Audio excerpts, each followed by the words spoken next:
ಇತ್ತೀಚಿನ ಸಂಚಿಕೆಗಳನ್ನು ಜಾಹೀರಾತಿನ ಕಿರಿಕಿರಿ ಇಲ್ಲದೆ ನೋಡಿ.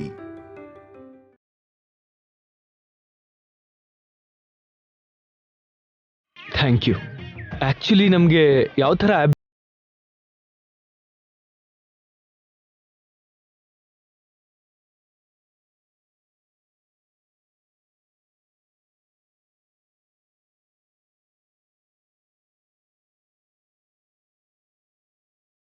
Excellent sir. Thank you sir. Tea ತಗೊಳ್ಳಿ. Thank you. ಇವಾಗ ನಾನು ಹೇಳಿದ ರೀತಿ ನೀವು ಆ್ಯಪ್ ಡೆವಲಪ್ ಮಾಡಬೇಕು ಅಂದರೆ ಸುಮಾರು ಎಷ್ಟಾಗುತ್ತೆ ಸರ್? 5 ಲಕ್ಷ ಸರ್. 5 ಲಕ್ಷನಾ? ಹೌದು ಸರ್. ನೀವು ಹೇಳಿದ ಬಿಸ್ನೆಸ್ ಕೂಡ ಆ ಆ್ಯಪ್ ಮೇಲೆ ಡಿಪೆಂಡ್ ಆಗಿದೆಯಲ್ಲ ಸರ್. ಅದು ಪರ್ಫೆಕ್ಟ್ ಆಗಿದ್ರೆ ಅಲ್ವಾ ನಿಮ್ಮ ಬಿಸ್ನೆಸ್ ಪರ್ಫೆಕ್ಟಾಗಿ ನಡೆಯೋದು. ಒಂದು ರೀತಿಲಿ ಇದು ನಿಮ್ಮ ಬಿಸ್ನೆಸ್ಗೆ investment sir. Minimum 5 lakhs invest ಮಾಡದೆ ಯಾವ ಬಿಸ್ನೆಸ್ಸು ಮಾಡೋಕ್ಕಾಗಲ್ಲ ಸರ್. ನಿಜನೇ ಅಂದ್ಕೊಳ್ಳಿ, ಆದರೆ ಸದ್ಯಕ್ಕೆ ನಮ್ಮ ಹತ್ರ ಅಷ್ಟು ಅಮೌಂಟ್ ಇಲ್ಲ. ಇನ್ಸ್ಟಾಲ್ಮೆಂಟಲ್ಲಿ ನಿಮ್ಮ ಅಮೌಂಟ್ ಸ್ವಲ್ಪ ಪೇ ಮಾಡ್ಬೋದಾ? ಸಾರಿ ಸರ್, ಹೀಗೆ ಇನ್ಸ್ಟಾಲ್ಮೆಂಟಲ್ಲಿ ಅಮೌಂಟ್ ತೊಗೊಳೋದಕ್ಕೆ ನಮ್ಮ ಕಂಪ್ನಿ ರೂಲ್ಸ್ ಒಪ್ಪೋದಿಲ್ಲ. ಅಡ್ವಾನ್ಸ್ ಆಗಿ 2 lakhs ಕೊಡಬೇಕು. ಆ್ಯಪ್ ರೆಡಿ ಆದಮೇಲೆ ರಿಮೈನಿಂಗ್ ಬ್ಯಾಲೆನ್ಸ್ ಕೊಡಬೇಕು. ನೀವು ಟೋಟಲ್ ಆಗಿ ಆ 5 lakhs ಕೊಟ್ಟ ಮೇಲೇ ನೀವು ಅಪ್ಲಿಕೇಶನ್ ಯೂಸ್ ಮಾಡ್ಕೊಳಕ್ಕಾಗೋದು.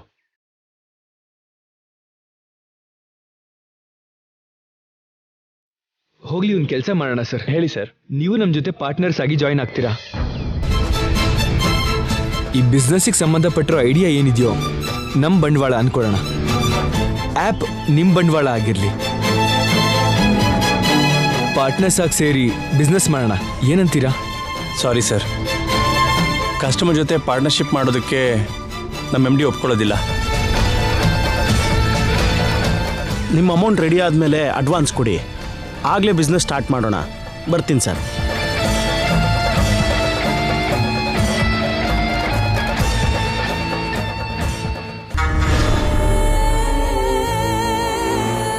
ಯಾವುದೋ ಹೊಸ ಮುಖ ನಿಖಿಲ್ ಮನೆಗೆ ಬಂದಿರೋ ಹಾಗಿದೆಯಲ್ಲ.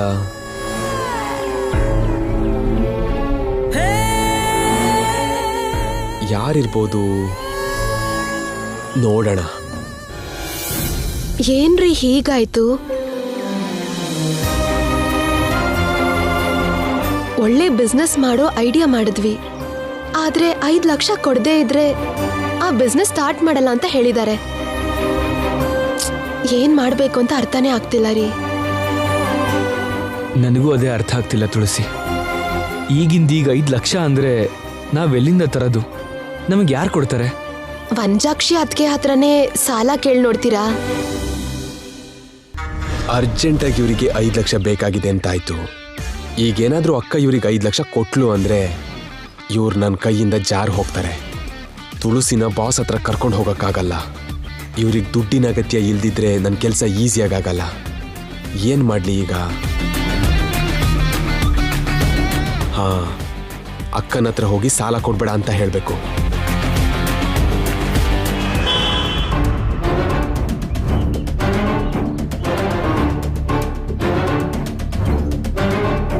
ಅಕ್ಕ, ನಿನಗೊಂದು ವಿಷಯ ಹೇಳಬೇಕು. ಏನೋ? ತುಳಸಿ ಮತ್ತೆ ನಿಖಿಲ್ ಇಬ್ರು ನಿನ್ನನ್ನ 5 ಲಕ್ಷ ಸಾಲ ಕೇಳೋಕ್ ಬರ್ತಿದ್ದಾರೆ. ಹಾ, ಹೌದಾ? 5 ಲಕ್ಷ ಸಾಲ ಕೇಳೋದಕ್ ಬರ್ತಿದಾರಾ? ಓ, ಸರಿ ಬಿಡು, ಕೊಟ್ರ ಆಯ್ತು. ನಮ್ಮನೇಲೇ ಇರ್ತಾರಲ್ಲ, ನಾವ್ ಹೇಳೋ ಕೆಲ್ಸ ಎಲ್ಲಾನು ಮಾಡ್ತಾರೆ. ಕೊಟ್ರೆ ತಪ್ಪೇನಿದೆ? ಇಂಥವ್ರ ವಿಷಯಕ್ಕೆಲ್ಲ ಪಾಪ ಅನ್ಬಾರ್ದಕ್ಕ. ಅವ್ರನ್ನ ನಂಬಿ 5 ಲಕ್ಷ ಕೊಟ್ಟೆ ಅಂದ್ರೆ ಪೂರ್ತಿ ಮುಳುಗಿದ್ರು ಮುಳುಗ್ ಹೋಗುತ್ತೆ. ಹಾ, ಅದೇನೋ ಬ್ರಹ್ಮ ಹೀಗಂತೀಯಾ? ಮತ್ತೆ ಇನ್ನು ಹೇಗೆ ಹೇಳೋದಕ್ಕ? ಅವ್ರ ಹತ್ರ ಅಡ ಇಡೋದಕ್ಕೂ ಏನೂ ಇಲ್ಲ.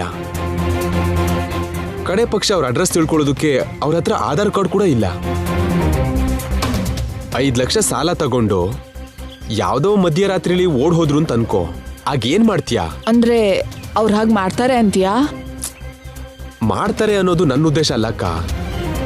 ಮಾಡೋ ಚಾನ್ಸು ಇರ್ಬೋದೇನೋ ಅಂತ ನೋಡು. ನೀನೇ ಯೋಚನೆ ಮಾಡಿ ನಿರ್ಧಾರ ತಗೋ. ಅದಕ್ಕೆ ಬನ್ನಿ ಬ್ರದರ್, ಕೂತ್ಕೊಳ್ಳಿ. ಕೂತ್ಕೊಳ್ಳಿ. ಏನು ಹೀಗ್ ಬಂದ್ರಲ್ಲ? ಅದು ಅದು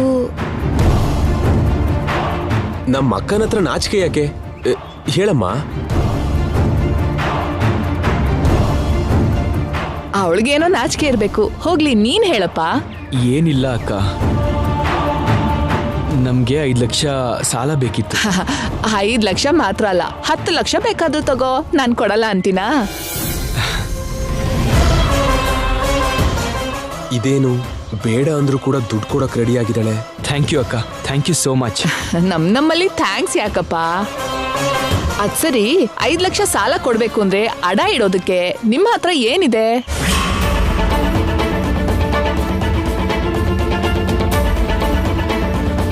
ಬಂಗಾರ ಇದೆಯಾ? ಮನೆ ಇದೆಯಾ? ಹೊಲ ಇದೆಯಾ? ಏನಿದೆ ನಿಮ್ ಹೆಸರಲ್ಲಿ? ಏನೂ ಒಂದ್ ಅಡ ಇದ್ದೆ ಹೋದ್ರೆ ಅಷ್ಟು ದೊಡ್ಡ ಮೊತ್ತ ಹೇಗ್ ಕೊಡೋದು ಹೇಳಮ್ಮ? ಏನ್ ಅನ್ಕೋಬೇಡ. ಸರಿ, ನಿಮ್ಮ ಹೆಸರಲ್ಲಿ ಏನಿದೆ ಹೇಳಿ? ಅವ್ರ ಹೆಸರಲ್ಲಿ ಏನಿದೆ ಅಕ್ಕ? ಕಡೆ ಪಕ್ಷ ಆಧಾರ್ ಕಾರ್ಡ್ ಕೂಡ ಇಲ್ಲ. ಕೊಡ್ಬೇಕು ಅಂದ್ರೆ ಅವ್ರ ಮೇಲಿರೋ ನಂಬಿಕೆ ಮೇಲೆ ಕೊಡು.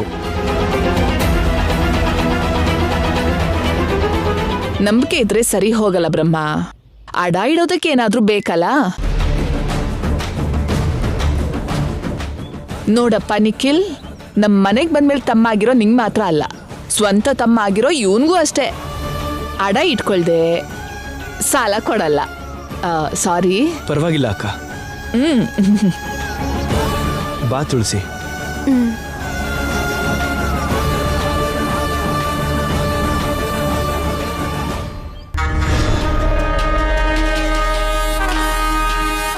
ಈಗ ಬಡ್ಡಿ ವನಚಾಕ್ಷಿ ಅನಿಸ್ಕೊಂಡ್ಯಕ್ಕ?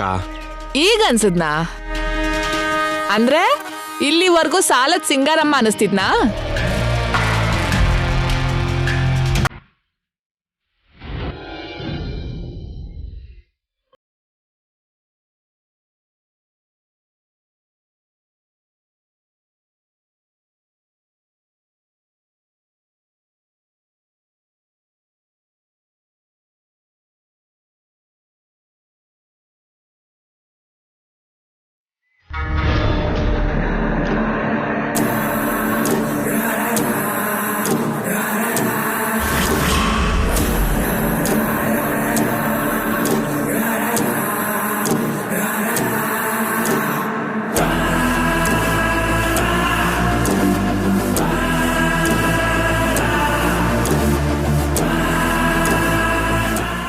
ಈಗ ಫ್ಯಾಕ್ಟ್ರಿ ಕಂಟ್ರೋಲ್ ನನ್ನ ಕೈಗೆ ಬರೋ ಹಾಗೆ ಮಾಡ್ತೀನಿ.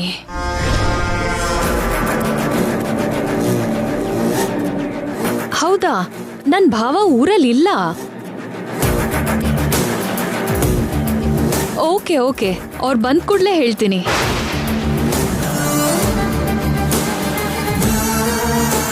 ಹೌದಾ? ಅವರು ಬರೋದು ಲೇಟ್ ಆದ್ರೆ ಅಷ್ಟು ಲಾಸ್ ಆಗುತ್ತಾ?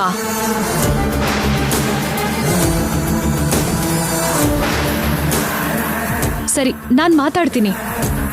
ಭಾವನ ಹತ್ರ ಮಾತಾಡಿ ಮತ್ತೆ ನಿಮಗೆ ಕಾಲ್ ಮಾಡ್ತೀನಿ. ಓಕೆ. ಯಾರಮ್ಮ ಕಾಲ್ ಮಾಡಿದ್ದು? ನಮ್ಮ ಫ್ಯಾಕ್ಟ್ರಿಯಿಂದ ಮ್ಯಾನೇಜರ್ ಕಾಲ್ ಮಾಡಿದ್ರು ಅತ್ತೆ.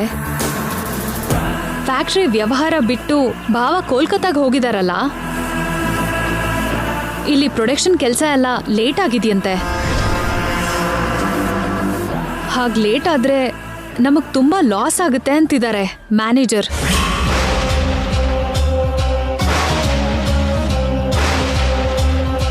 ಹೌದಾ? ಹಾಗಾದ್ರೆ ಇನ್ಮೇಲೆ ಫ್ಯಾಕ್ಟ್ರಿ ವ್ಯವಹಾರನೆಲ್ಲ ನೀನೇ ನೋಡ್ಕೊಮ್ಮ.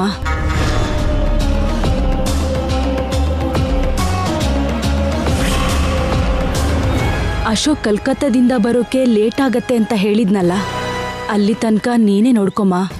ನನ್ನೊಬ್ಳಿಂದಾನೇ ಏನಾಗುತ್ತೆ ಅತ್ತೆ?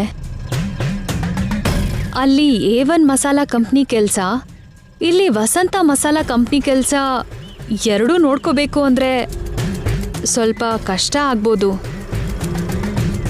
ವೈದೇಹಿ ಅಕ್ಕಂಗೆ ಜವಾಬ್ದಾರಿ ಕೊಟ್ರೆ ಚೆನ್ನಾಗಿರುತ್ತೇನೋ.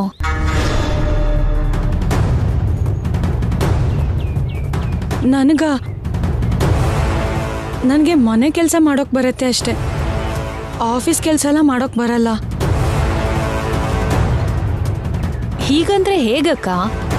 ಇಂಥ ಪರಿಸ್ಥಿತಿಲಿ ಎಲ್ರೂ ಒಂದ್ ಕೆಲಸ ಮಾಡ್ಬೇಕಲ್ಲ. ಆಫೀಸ್ ಕೆಲಸ ಎಲ್ಲ ನನಗೆ ಅಭ್ಯಾಸ ಇಲ್ಲ ಐಶ್ವರ್ಯ, ಆ ಕೆಲಸ ಎಲ್ಲ ನೀನೇ ನೋಡ್ಕೊ.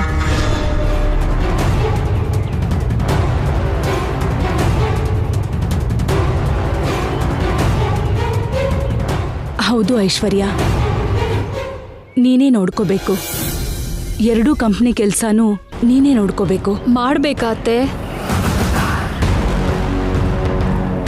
ಮಾಡ್ಬೇಕಮ್ಮ, 2 ಕಂಪ್ನಿ ಕೆಲಸನೂ ನೀನೇ ನೋಡ್ಕೋಬೇಕು. ಈ ಮಾತು ನಿಂಬಾಯಿಂದ ಬರಬೇಕು ಅಂತಿದ್ದೆ ನನ್ನ ಪ್ಲಾನ್. ಇವತ್ತಿಂದ ಎಲ್ಲ ಕೆಲಸನೂ ನೀನೇ ನೋಡ್ಕೋಬೇಕಮ್ಮ.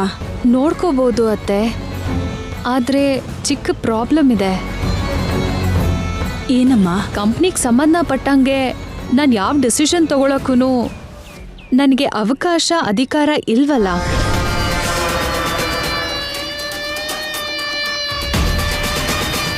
ಹಾಗೆ ಅವಕಾಶ ಅಧಿಕಾರ ಇಲ್ಲದೆ ಇದ್ರೆ ನಾನು ಈ ಕಂಪ್ನಿನ ಡೆವಲಪ್ ಮಾಡೋದಕ್ಕೆ ಯಾವ ನಿರ್ಧಾರನೂ ತಗೊಳಕ್ಕಾಗಲ್ಲ.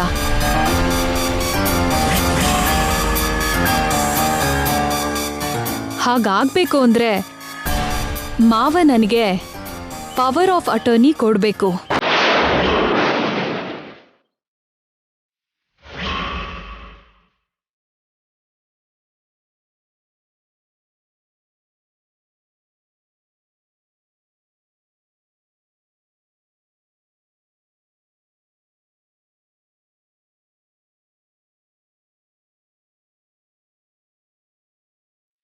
ಪವರ್ ಆಫ್ ಅಟರ್ನಿ ಇಲ್ಲದೆ ಇದ್ರೆ ನಾನು ಫ್ಯಾಕ್ಟ್ರಿಗೆ ಹೋದ್ರೂ ಕೂಡ ಯಾವ ಉಪಯೋಗನೂ ಇರಲ್ಲ ಅತ್ತೆ.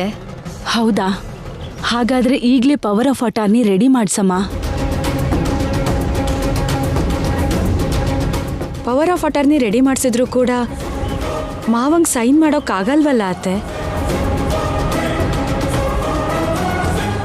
ಸೈನ್ ಮಾಡದೇ ಇದ್ರೂ ಪರವಾಗಿಲ್ಲ ಅಕ್ಕ, ಹೆಬ್ಬೆರಳು ಒತ್ತಿದ್ರೆ ಸಾಕಾಗುತ್ತೆ.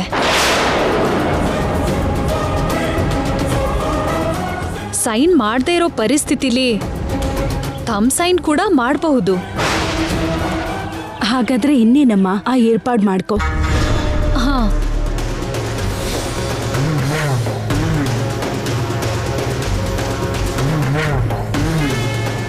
ತಗೊಳ್ಳಿ ಅತ್ತೆ ಸ್ಟ್ಯಾಂಪ್ ಪೇಪರ್ಸ್. ನಿಮ್ ಕೈಯಿಂದಾನೇ ಮಾವನ್ ಹೆಬ್ಬೆರಳು ತಗೊಂಡು ನೀವೇ ಥಮ್ ಸೈನ್ ಮಾಡಿಸಿ ತಗೊಳ್ಳಿ. ಸರಿನಮ್ಮ.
ಮತ್ತೆ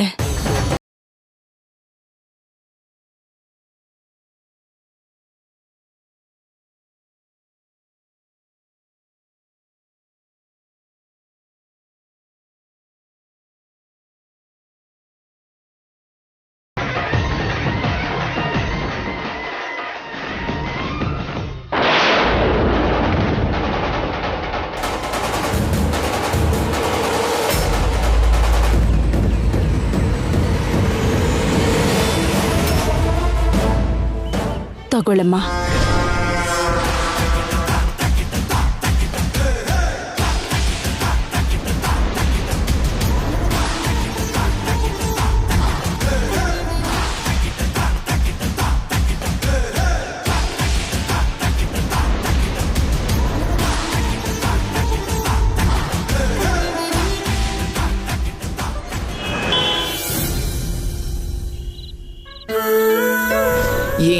ಅಡ ಇದ್ದೆ ಹೋದ್ರೆ ಅಷ್ಟು ದೊಡ್ಡ ಮೊತ್ತ ಹೇಗ್ ಕೊಡೋದು ಹೇಳಮ್ಮ? ಏನ್ ಅನ್ಕೋಬೇಡ. ರೀ, ಏನು ಶ್ಯಾಮ? ನಮ್ ಹತ್ರ ಪಾರ್ಟ್ನರ್ಸ್ ಆಗೋಕ್ಕೆ ಆಪ್ ಡಿಸೈನರ್ಸ್ ಒಪ್ಕೊಳ್ಳಿಲ್ಲ. 5 ಲಕ್ಷ ಸಾಲ ಕೊಡಕ್ಕೆ ವನಜಾಕ್ಷಿ ಅದ್ಕೇನೂ ಒಪ್ಕೊಳ್ಳಿಲ್ಲ. ನಮ್ಗೆ ಈಗಿಂದೀಗ 5 ಲಕ್ಷ ಬೇಕು ಅಂದ್ರೆ ಒಂದೇ ದಾರಿ ಅನ್ಸ್ತಿದೆ. ಏನು? ಒಬ್ರು ತಮ್ಮ ಚಾನೆಲ್ ಅಲ್ಲಿ ಹಾಡ್ ಹಾಡೋಕೆ 1 year ಅಗ್ರಿಮೆಂಟ್ ಮಾಡಿದ್ರೆ 5 ಲಕ್ಷ ಕೊಡ್ತೀನಿ ಅಂತ ಬ್ರಹ್ಮ ಅವ್ರ ಹತ್ರ ಹೇಳಿದ್ರು ಅಂತ ಹೇಳಿದ್ನಲ್ವಾ? ಹೌದು, ಹೇಳಿದ್ದೆ. ಆದ್ರೆ 1 year ಅಗ್ರಿಮೆಂಟ್ ಅಂತ ಹೇಳಿದ್ರಲ್ಲ, ಅದೇ ಯೋಚನೆ ಮಾಡ್ತಿದ್ದೆ. ಅಂದ್ರೆ ನಾಳೆ ನಾವು ಬಿಸ್ನೆಸ್ ಸ್ಟಾರ್ಟ್ ಮಾಡಿದ್ಮೇಲೆ ನಿನಗಲ್ಲಿ ಹೋಗಿ ಹಾಡಕ್ಕಾಗತ್ತೋ ಇಲ್ವೋ ಅಂತ ಯೋಚನೆ ಮಾಡ್ತಾ ಇದ್ದೆ. ನೀನು ಅಗ್ರಿಮೆಂಟ್ ಪ್ರಕಾರ ಅಲ್ಲಿ ಹೋಗಿ ಹಾಡಬೇಕಾದ್ರೆ ನಮ್ಮ ಬಿಸ್ನೆಸ್ ಕೆಲಸ ನೋಡ್ಕೊಳ್ಳೋಕ್ಕೆ ನಾನು ಬೇರೆಯವ್ರನ್ನ ನೋಡ್ಕೋಬೇಕಾಗತ್ತೆ. ಆಗ ನಾನು ಹೇಗಾದ್ರೂ ಅಡ್ಜಸ್ಟ್ ಮಾಡ್ಕೊಂಡು ಹಾಡ್ತೀನಿ ರೀ. ಸದ್ಯಕ್ಕೆ ನಮಗ್ ದುಡ್ಡು ಸಿಗ್ಬೇಕು ಅಂದ್ರೆ ಇದಕ್ಕಿಂತ ಬೇರೆ ದಾರಿ ಇಲ್ಲ ಅಂತ ಅನ್ಸುತ್ತೆ. ಒಂದ್ಸಲ ಯೋಚನೆ ಮಾಡಿ. ಓಕೆ ತುಳಸಿ, ನೀನು ಹೇಳಿದ್ದೆ ಕರೆಕ್ಟು ಅನಿಸ್ತಾ ಇದೆ. ಒಂದ್ಸಲ ಬ್ರಹ್ಮ ಅವ್ರ ಹತ್ರ ಮಾತಾಡೋಣ.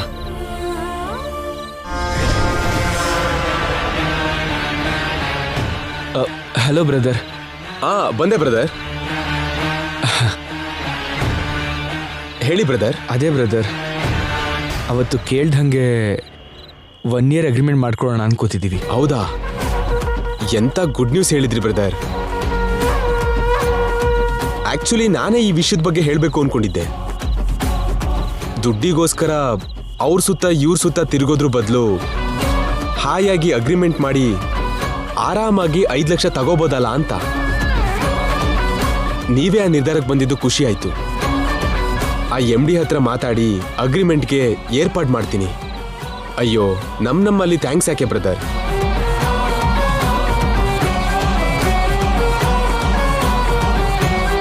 ಕೃಷ್ಣನ್ ದಯೆಯಿಂದ ಪ್ರಾಬ್ಲಮ್ ಸಾಲ್ವ್ ಆಯ್ತು. ಅಯ್ಯೋ ಹುಡುಗಿ, ಪ್ರಾಬ್ಲಮ್ ಸಾಲ್ವ್ ಆಗಿಲ್ಲ, ಪ್ರಾಬ್ಲಮ್ ಶುರುವಾಗಿದೆ.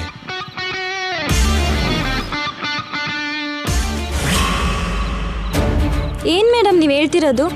ಹೌದು, ನಾನು ಹೇಳೋ ಹಾಗೆ ನೀನ್ ಮಾಡಿದ್ರೆ ನಿನಗೆ 1 ಲಕ್ಷ ಕೊಡ್ತೀನಿ. 1 ಲಕ್ಷ ರೂಪಾಯಿನ? ಪೂರ್ತಿಯಾಗಿ 1 ಲಕ್ಷ ಕೊಡ್ತೀನಿ. ಆದ್ರೆ ಈ ವಿಷಯ ಮನೆಯವ್ರಿಗೇನಾದ್ರೂ ಗೊತ್ತಾದ್ರೆ? ಗೊತ್ತಾಗಲ್ಲ, ಯಾರಿಗೂ ಗೊತ್ತಾಗಲ್ಲ. ಯಾರಿಗೂ ಗೊತ್ತಾಗದೆ ಇರೋ ಹಾಗೆ ನಿನಗೆ ಟ್ಯಾಬ್ಲೆಟ್ಸ್ ತಂದ್ಕೊಡ್ತೀನಿ. ನಾನ್ ಕೊಟ್ಟಿರೋ ಟ್ಯಾಬ್ಲೆಟ್ಸ್ನ ಡಾಕ್ಟರ್ ಕೊಟ್ಟಿರೋ ಟ್ಯಾಬ್ಲೆಟ್ಸ್ ಹಾಗೆ ನಮ್ಮ ಮಾವಂಗೆ ಕೊಡ್ತಾ ಇರು. ಯಾರಿಗೂ ಅನುಮಾನ ಬರಲ್ಲ. ನಿಜನೇ ಅನ್ಕೊಳ್ಳಿ, ಆದ್ರೆ ನನ್ಗೆ ಯಾಕೋ ಭಯ ಆಗ್ತಿದೆ ಮೇಡಮ್.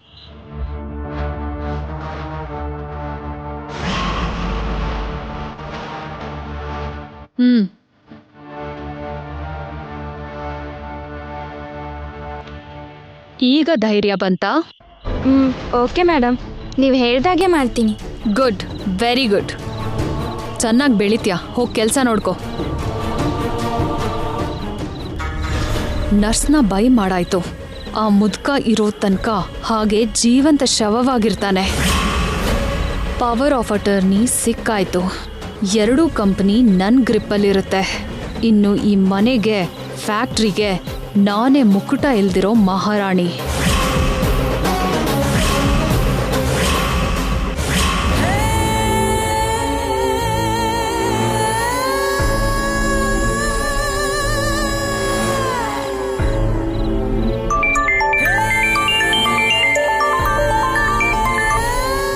ಹಲೋ ಭಯ್ಯ, ಹೇಳು. ಹಲೋ ರಶೀದ್, ಬಂಗಾರದ ಗೊಂಬೆ ಬಲೆಗೆ ಬಿದ್ದಿದೆ. ಹೌದಾ? ಹೌದು, ಅಗ್ರಿಮೆಂಟ್ ಮಾಡೋದಕ್ಕೆ ಅರ್ಜೆಂಟ್ ಮಾಡ್ತಿದ್ದಾಳೆ. ಹಾಗಾದ್ರೆ ಇನ್ಯಾಕ್ ತಡ? ಬಾಸ್ ಹತ್ರ ಮಾತಾಡಿ ನಾಳೆನೆ ಮುಹೂರ್ತ ಇಡ್ಸೋಣ. ಮುಹೂರ್ತ ಇಟ್ರೆ ಸಾಕಾಗಲ್ಲ, ಅಲ್ಲಿ ನಡೆಯೋ ಪ್ರತಿಯೊಂದು ಕೂಡ ಸರಿಯಾಗಿ ನಡಿಬೇಕು. ಯಾರಿಗೂ ಅನುಮಾನ ಬರ್ದಿದ್ದ ಹಾಗೆ ನಡಿಬೇಕು. ಅಂದ್ರೆ ಆ ಬಂಗಾರದ ಗೊಂಬೆ ಅಗ್ರಿಮೆಂಟ್ ಮಾಡೋದಕ್ಕೆ ಅಲ್ಲಿಗೆ ಬರ್ತೀನಿ ಅಂತ ಹೇಳಿದಾಳೆ. ಅಗ್ರಿಮೆಂಟ್ ಆಗ್ತಿದ್ದ ಹಾಗೆ 5 ಲಕ್ಷ ದುಡ್ಡನ್ನ ಕೊಡ್ತೀವಿ ಅಂತ ಅನ್ಕೊಂಡಿದ್ದಾಳೆ. ಅವಳು ಹಾಗನ್ಕೊಳ್ತಾ ಅಗ್ರಿಮೆಂಟ್ ಓದ್ತಾ ಸೈನ್ ಮಾಡ್ತಿರೋ ಟೈಮಲ್ಲೇ ಆ ಮತ್ತಿನ ಔಷಧಿ ಕೊಡಬೇಕು. ನಮ್ಮ ಕೆಲಸ ಮುಗಿಸ್ಬೇಕು. ಓಕೆನಾ? ಓಕೆ. ಹಾ, ಇನ್ನೊಂದು ಮುಖ್ಯವಾದ ವಿಷಯ. ಏನು? ಬಂಗಾರದ ಗೊಂಬೆನ ನಿನಗೆ ಒಪ್ಸಿದ ತಕ್ಷಣನೇ ನನಗೆ ಬರಬೇಕಾಗಿರೋ ನನ್ನ ದುಡ್ಡು ನನ್ನ ಕೈಲಿರಬೇಕು. ಆ ವಿಷಯಕ್ಕೆ ನೀನೇನು ಟೆನ್ಷನ್ ಮಾಡ್ಕೋಬೇಡ. ನೀನು ದುಡ್ಡನ್ನ ನಿನಗೆ ಕೊಡಿಸೋ ಜವಾಬ್ದಾರಿ ನಂದು, ಸರಿನಾ? ಓಕೆ, ಹಾಗಾದರೆ ನಿಮ್ಮ ಏರ್ಪಾಡೆಲ್ಲ ನೀವು ಮಾಡ್ಕೊಳ್ಳಿ.